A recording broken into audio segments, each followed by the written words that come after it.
Coming up on Need to Know, he says Rochester needs to stop looking to others to save the city and marshal resources from within. Local businessman and mayoral candidate Alex White explains why he believes his vision will make a stronger Rochester. Also on the show, a soon-to-be-released data portal intends to bring transparency to the criminal justice system. It's being called a groundbreaking tool for journalists and the public. How it works and what it reveals just ahead. And we'll take you to Art Fam, a place where a Rochester artist and high school teacher helps students find their truth, own it, and share it with the world. Stay with us. Need to Know starts right now.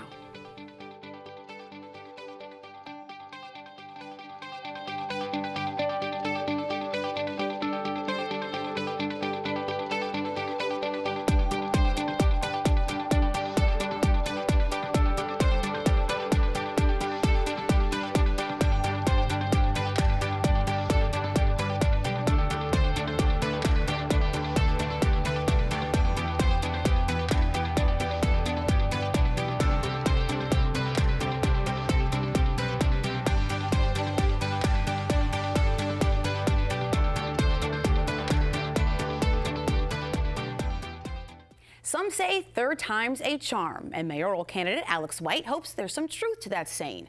The Green Party candidate is on his third run for mayor of Rochester. Why? Because he says things in the city are not getting better. From issues of poverty and minimum wage to public safety and tax breaks, White says he has a vision that will bring change to some of the city's long-standing issues if he's elected. Alex White joins us now to talk about what makes him stand out among the pack of contenders in this year's race. Welcome back to the show. It's good to see you. Thank you for having me on. So you were on earlier this month with Evan Dawson on Connections, and you said to Evan that you have a different idea of politics. And how so? I want to know, what is your idea of politics and how do you think that that will benefit you in this campaign? Well, so much politics is about organized parties. You know, we think of Democrats, we think of Republicans, we think that politics is about these big organizations. But it's not. Politics has to be about us. It has to be about us getting involved in our neighborhood, getting involved in our city so that we take ownership. And until we do, things aren't going to get better. I know that you are actively involved getting into the community, meeting with constituents, and I'm curious to know, what have you heard so far in terms of voters and whether it's hopes or concerns that you did not hear maybe in the mayoral elections of years past that you were a part of? Is there a new theme emerging among concerns or hopes? Well, I think it's awfully cold. In addition to that? Yeah, the voters feel that, well, voters are very afraid of Trump. And voters feel that things are not really going to change locally. And I think that this is one of the biggest tragedies, because in November, the voters are going to hold the key to an actual change in their hands. They can make things different. And different may be scary, like it was at the presidential election. And different may be bad. But they believe the same old things are not going to help. And that is pretty much what I've been saying all along. And if you look at it, you know, we've been doing the same thing for years. What are some of those things when you say the same thing? The city has a lot of stuff that it has to do that's maintenance stuff, picking up the trash, cleaning the roads, taking care of the parks. But then the city has things that it's not required to do. And we've been cutting many of those services that help people, library hours, recreation center hours, pathways to peace. I mean, the list goes on to the things we no longer have, like teen court. And yet, we always seem to have money for developers to build new buildings. So in the last 4 years alone, we've given away $56 million in cash. I mean, bags of cash to developers to build housing. This isn't creating jobs. And you gotta remember, Rochester has lots of housing, so much that we have thousands of vacant houses. And yet, we're paying people to build more. And then we're giving them hundreds of millions, $350 million in tax breaks, so that the city isn't getting any more money for the services it needs. I know that the tax breaks issue, that's a big one for you, and that's something that, if elected as mayor, you would put an end to that. But I want to know, how would you respond to those who say tax breaks, excuse me, they're a good incentive to bringing in new businesses or to having businesses relocate to the city of Rochester, and that could potentially help to stimulate the local economy? I would say that they need to do more study on that.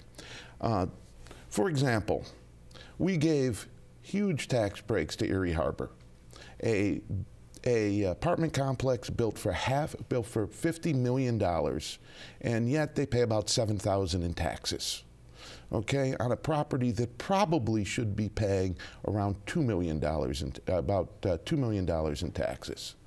So this hasn't created jobs. This built apartments. Apartments for people who are paying more for their apartment in 6 months than that complex is paying in taxes in a year. And this isn't creating jobs. What this is doing is taking money that's being paid for rent and taking it out of the economy. It's sending it to wherever the owner is. And he's spending that money where he is rather than having it spent here. So we're getting poorer as a result of this. It's simple economics. I know tax breaks, they're off the table for you in terms of growing the local economy. What is your game plan, though? But it hasn't worked. What is your game plan to increase employment? We need so many jobs. And there are so many things that could use assistance, like the OASIS program, which provides job training to people in in-demand fields like certified nursing assistants. This program is desperate for more assistance, a little bit more money, so that it can take more people into their programs. We need job training. But the real reason why we can't create the businesses we need is that poverty robs people of assets. And assets allow you to do things like go to school or start a business. And starting a business will require capital investment and in the people here. And we need to look at things like microloans. We need to look at co-op businesses as ways to organize and get capital together and people together to create jobs. So currently, you have said this on your website, or on your Rochester greenrochester.org, that the largest employer of students in the city of Rochester are drug dealers. And you say that many who do not work for them resort to crime. And you want to guarantee that every student who passes their grade gets a summer job. How would you do that at a time when you say we're lacking employment opportunities? You know, I've talked to a lot of business owners as a business owner myself. And one of the things I've asked them is, would you like to have more people, you know, could you use an extra employee? And they always say, yeah, but I don't know if it'll work, blah, blah, blah. Well, I think if the city reaches out to the small businesses and local employers that are already here and offers to pay half the salary of a summer employee, who they hire for 20 hours a week for 10 weeks during the summer, I bet you a lot of them, most of them, will take that. And some of them will figure out how to keep that employee when summer ends. And those that, if we don't have enough jobs that way, we can increase rec center hours, we can increase library hours, we can do cleanup at the park. Drive down many of the streets, look at the vacant lots that are in our neighborhoods that are just filled with trash. This is an opportunity to me, not a problem. I want to stick with young people for just a moment. And you mentioned, in terms of your campaign priorities, you talk about how the city and the school district really needs to work together to better fund education in Rochester. What would your role, if elected, how does the role of mayor look for you when it comes to addressing the disparities that exist in our education system? Are you in the front seat moving these efforts forward, or are you in the back seat supporting the efforts? The mayor's job in our education system, the way it's set up, is to provide funding. That's what the city does. Unfortunately, every other district can raise taxes if they need more money for their district. In Rochester, the city has refused to give the school district any more money since 2004. As a result, I mean, you're not expecting to buy a car for the same price you did in 2004, 12 years ago, and we're still giving them that same amount of money. we have basically deprived them of 30% increase in that funding, which isn't the whole total cost of education. So you would want to increase but it's that basically the gap that we have every year is this shortage because we haven't done even a 1% increase per year. And we will have to find a way to increase and make that up so that we can have the arts programs, the music programs, the preschool programs that actually make a difference and keep kids in school and get them better results. Alex, we've got about a minute left, and I wanted to know, if elected on day one, what would be your first order of business? I believe the first thing I would want to do is I would want to start planning and putting in place the teen employment program, because that would be January, and I want that in place almost right away, because making it so that the teens are not looking to the drug dealers is probably one of the best things we can do to clean up our city. Well, as viewers know, we've been inviting all the candidates in the 2017 mayoral race to join me at the table, so I appreciate you being here. I'll be asking all of you to join me together in the near future to answer questions from you, the viewers, and to further lay out your game plan for the city moving forward. So you can learn more about the campaign of Alex White. Just go to greenrochester.org. There are places in our country where no violent felony cases have gone to trial in 5 years. There are also places where poor defendants are incarcerated up to 7 times more often than non-poor defendants for the same type of drug crimes. These are all findings from a soon-to-be-released online data portal that compares how the criminal justice system is working and performing in counties in the U.S. And it was created by Rochester-based Measures for Justice. Amy Bach, the founder and executive director of the nonprofit, joins us now with more. And welcome to the show. It's good to have you here. Thank you so much for having us. So I'm fairly certain that many of our viewers are tuning in. They don't know about you, and they don't know about Measures for Justice, and it's in our own backyard. And I really am excited about this. I read that Google announced in February they pledged more than $11 million to racial justice innovators in the U.S. Measures for Justice, one of the recipients. So let's just dig in. First, explain the Measures for Justice story. Why did you start this nonprofit? I founded Measures for Justice about 5 years ago after I had written a book. The book is called Ordinary Injustice: How America Holds Court. It's right there, yeah. And the idea is that there are people in this country who work in the system, and they can turn a blind eye to enormous problems. And the problem is that they have their hearts in the right place. They want to do the right thing, but they can't change what they can't see.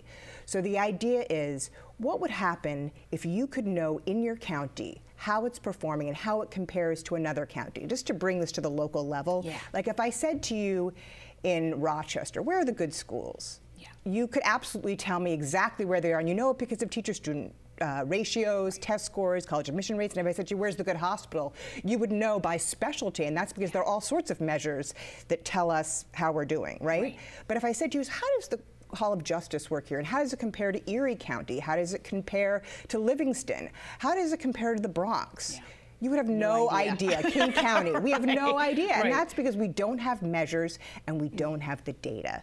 So what Measures for Justice is doing is taking public data, and we spend tons of time and resources cleaning and coding it. We have 13 people with PhDs and masters in criminology, and what they do is they make sure that everything is cleaned and coded properly, and we put it against measures that we have developed, actually, and we've brought national experts here to Rochester many, many times to fix them and create them so that anybody can take a mouse, click on a county, and see how their county is performing and how it compares.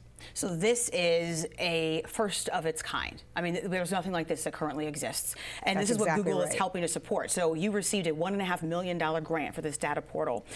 And I want to know, kind of break it down. Break it down to the bare bones in terms of what it means for me, what it means for a viewer watching right now. What can they expect when they go online after this launches? What are they looking for? What should they be looking for? So we have 6 states worth of data, and that's 300 counties, and there are 3,000 counties in the United States. Yeah. So what you can do, we don't have New York yet, and that's because it has a huge treasure trove of data, New York. We're in line to get that data, but you can go in and you can see how your county is comparing, and you can break everything down by race, sex, age, and indigent status and type of crime and more. And there's tons of contextual information. So if you want to know, look at states by counties by population. And then we have phenomenal information on the local laws. So you can see, for example, what the local fees and fines laws are for a certain state. And that was done in conjunction with the University of Rochester's Political Science Department. And I want to say one more thing about Rochester here. This was done because of Rochester. I mean, we don't have Rochester data right now, but our technology team is superb. And when I began this, one of our major funders said to us, what are you going to do, build this in Rochester? You know, how are you going to find the talent? We not only found the talent, but we had our whole Chicago office move here to Rochester, and they love it here. Rochester is the key, and the reason they love it is because it's livable.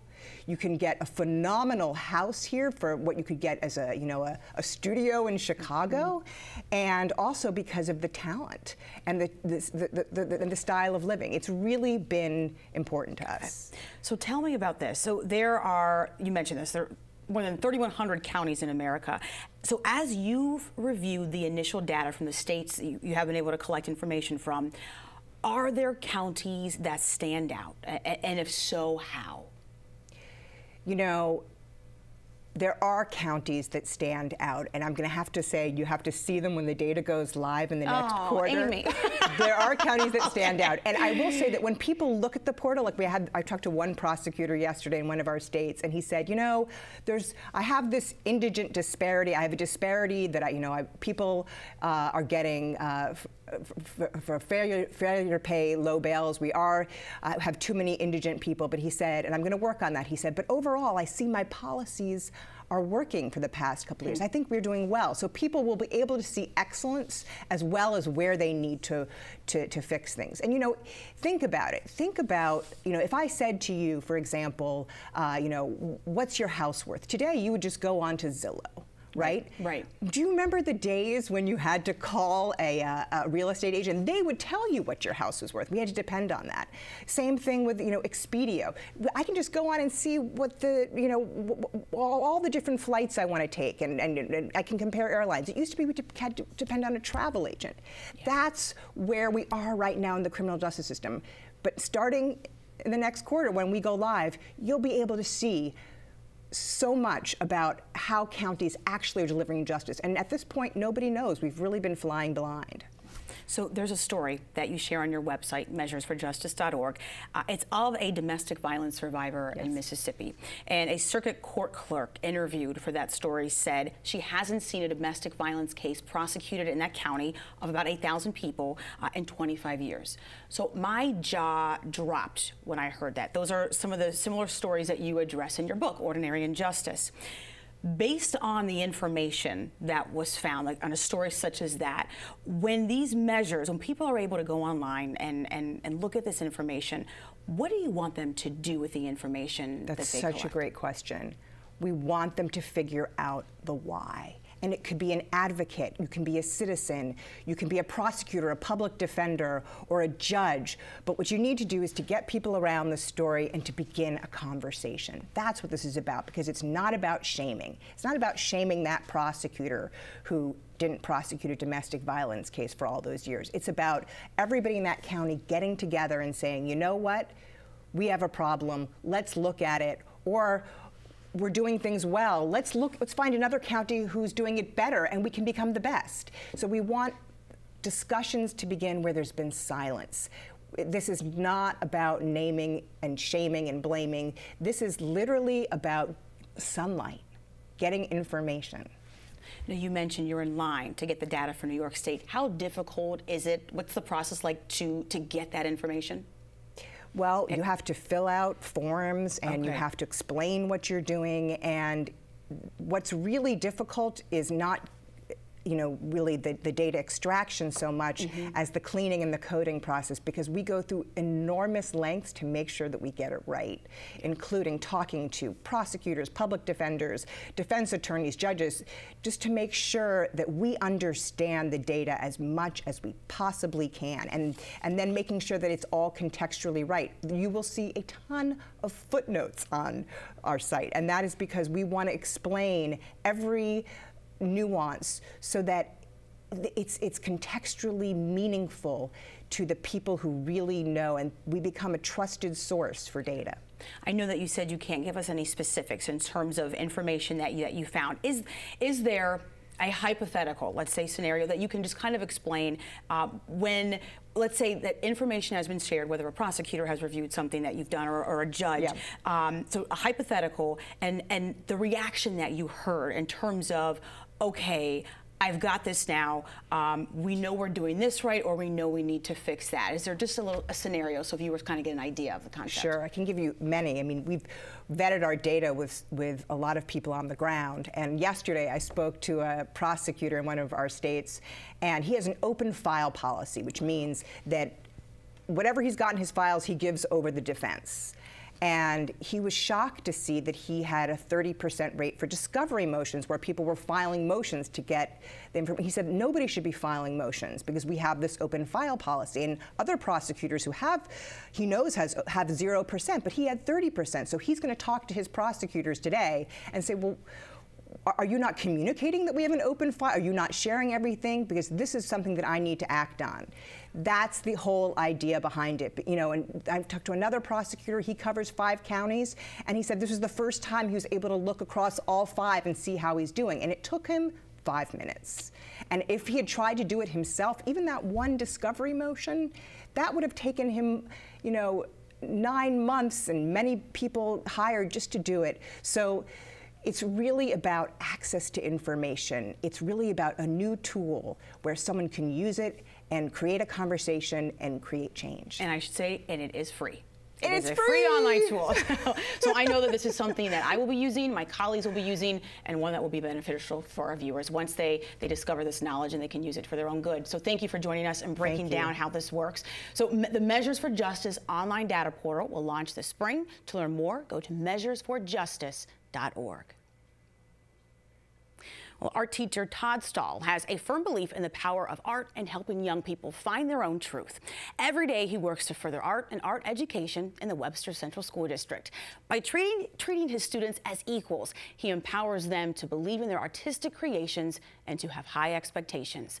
WXXI's Arts in Focus gives us this inside look into the classroom to see how he does it. All right, who wants to be next? I love my job. I love that I get to come to a place that is full of creative teenagers. A really special thing about teaching art is that I get to be a part of their lives in a different way than a different sort of classroom teacher can, because so much of what they do here for me is about expressing their own life. I get to know them in a more personal way. It really is like a family environment, and it's really special. Oh, cool. Hair looks really nice. I think the one thing I would say in general is that you just want to start working a little bit more contrast in. Okay. That would be great, yeah. I've been in Mr. Stahl's class since freshman year, so I've had the privilege of having all 4 years with him, which is pretty great since we haven't gotten sick of each other yet.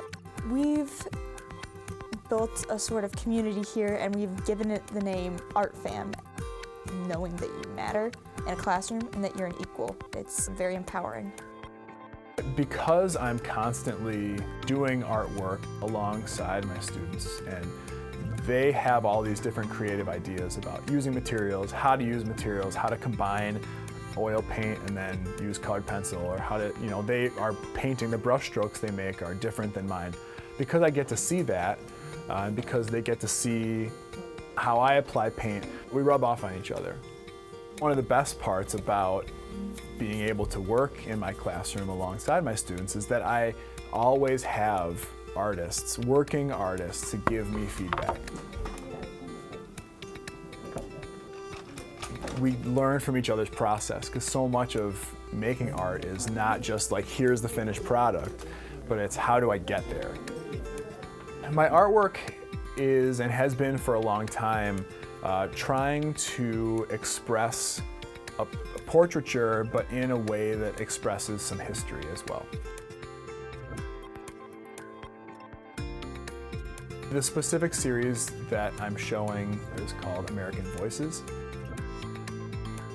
I'm trying to create a portrait that's not just a nice picture of someone. When you look at it, you can feel something about them and look deeply into the elements of the portrait and learn something. I try to find elements of the people's lives that are well-known, that people can connect to that person right away, and also maybe some other things that are more like, the more you dig into this person or the more you know about them, then that becomes evident. So the text that I used on one portion of the Martin Luther King painting came from a letter that he had written. So I just will go searching through books, looking for elements that speak to me aesthetically, but also that speak to me by their meaning. I'm just so lucky that I get to, year in and year out, have students who come through here who just want to learn and want to be creative. And it's this family kind of environment that I think makes them want to be creative and want to take part in what's happening. Art education is so incredibly important because it is, I think, the lifeblood of a lot of schools. For a lot of students, it is the only thing that they have that they feel confident about. Art, it's lent so much to my passion about wanting to explore and to learn and to just dig into things. My creativity and my analytic skills have been heightened so much by art, and just it makes me more willing and happy to go explore and learn things that I might not have been that passionate about in the first place, about the passion that art gives me. Everything about me is art. Without art, I wouldn't be.